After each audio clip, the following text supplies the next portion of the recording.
Ready to move in premium triplex villas at Bachapalli APR Projects. ఎంచుకున్న రంగంలో ఓటమి ఎరగని వీరుడు, విద్యావేత్తగా అయిన, రాజకీయ నేతగా అయిన, ఆంధ్ర తెలంగాణ రాష్ట్రాల్లో ఉన్నతంగా అనేక విద్యా సంస్థలు నెలకొల్పిన ధీరుడు, నిత్య పూజలు చేసే దేవీ ఉపాసకుడు, రాజకీయాల్లో 2 సార్లు ఎమ్మెల్యేగా, ఎంపీగా పోటీ చేసి గెలిచి రాష్ట్ర మంత్రిగా నాణ్యమైన సేవలు అందించి ఔరా అనిపించుకున్నారు. ఇంతకీ ఎవరా evergreen leader? Let's watch the story.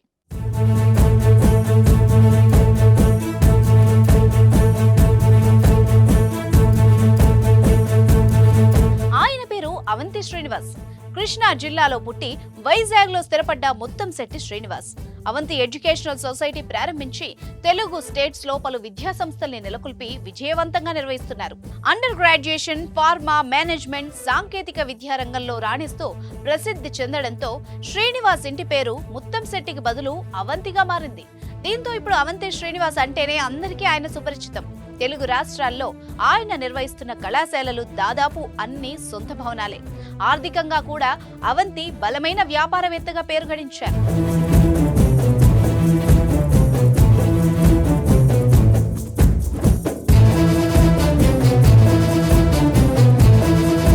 విద్యా, వ్యాపార రంగాల్లో రాణిస్తున్న అవంతి 2009లో రాజకీయాల్లోకి ఎంటర్ అయ్యారు.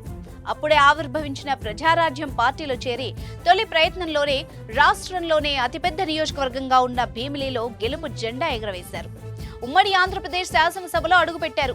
విజయవంతంగా 5 ఏళ్లు పూర్తి చేసుకుని ఆ తర్వాత టీడీపీలో చేరి మళ్లీ భీమిలి నుంచే పోటీకి సిద్ధమవుతున్న సమయంలో అవంతిని అనకాపల్లి ఎంపీగా పోటీ చేయాలని పార్టీ కోరడంతో అక్కడి నుంచి పోటీ చేసి గెలిచారు. 49.51% ఓట్లు పొంది దాదాపు 5,70,000 మంది ఆశీస్సులతో పార్లమెంట్లోకి అడుగుపెట్టారు. 16వ లోక్సభలో అవంతి పార్లమెంట్ రూల్స్ కమిటీ సభ్యుడు, పరిశ్రమలపై స్టాండింగ్ కమిటీ, కన్సల్టేటివ్ కమిటీ, మానవ వనరుల అభివృద్ధి మంత్రిత్వ శాఖ కమిటీల్లో సభ్యుడిగా ఉన్నారు.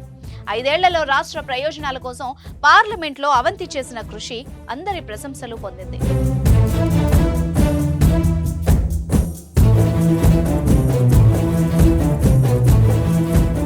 సమయానుకూలంగా డేరింగ్ నిర్ణయాలు తీసుకోవడంలో దిట్టగా పేరు పొందారు అవంతి.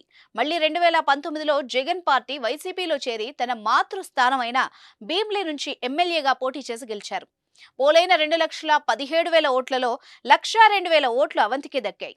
వైసీపీ ప్రభుత్వంలో టూరిజం, స్పోర్ట్స్, యోజన శాఖ మంత్రిగా పనిచేసి మంచి పేరు సంపాదించారు. కోవిడ్ క్లిష్ట సమయంలో కూడా అవంతి సేవలు మన్ననలు పొందాయి. వైసీపీ జిల్లా అధ్యక్షుడిగా పనిచేసిన అవంతి ప్రస్తుతం సీనియర్ శాసనసభ్యుడిగా మళ్లీ 2024లోనూ భీమిలి నుంచే బరిలోకి దిగుతున్నారు. అవంతి శ్రీనివాస్ ఈసారి ఎన్నికల్లో తన రాజకీయ మిత్రుడు గంటా శ్రీనివాస్ పైనే పోటీకి దిగడం విశేషం.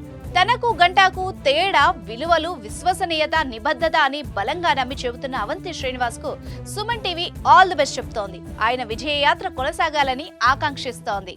సుమన్ టీవీలో మీ పర్సనల్ అండ్ బిజినెస్ ప్రమోషన్స్ కోసం కింది నెంబర్కి కాంటాక్ట్ చేయండి.